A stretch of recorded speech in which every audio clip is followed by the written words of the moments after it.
পক্ষ নিছে। কিন্তু যদি সাধারণ মানুষ বুঝতো যে মানে ওই অভ্যন্তরের পরে দেশের এই অবস্থা হইব, তাহলে তো মানুষ এগোটাকে কোনো দিনও সাড়া দিত না। ঠিক আছে, মানুষ সবাই নিজের কানে নিজে ধরে যে আসলে আমরা কত বড় একটা ভুল করছি।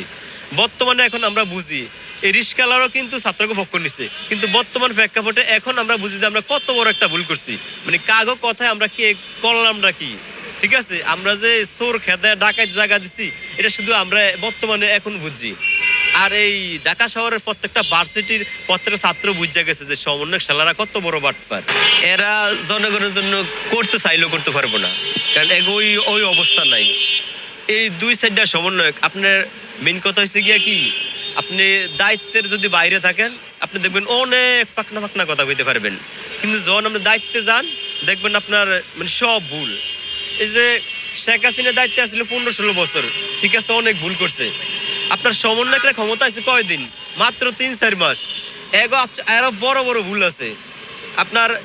একটা কথা তো সবাই জানেন আপনারা, যে মানুষ মারা গেলে কাফনের কাপড় লাগে, ওটা তো বিয়ার সময় লাগে না। ঠিক আছে, সমন্বয়করা বন্যার সময় যে টাকা উঠেছে, ওই টাকা কি বন্যার সময় লাগে না কোনো বালা সময় লাগে? অবশ্যই বন্যার সময় লাগে, ওই সময় মানুষ খাইতে পারে না। ওই টাকা এরা ব্যাংকে রাখলো কোন যুক্তিতে? এই টাকা ব্যাংকে রাখছে কি পরে এগুলো ধানমন্ডি বাড়ি করে দিব? ওই সময় মানুষ ভাত খাইতে পারে না, কিন্তু এরা টাকা ওই সময় না দিয়ে করছে কি ব্যাংকে রাখছে।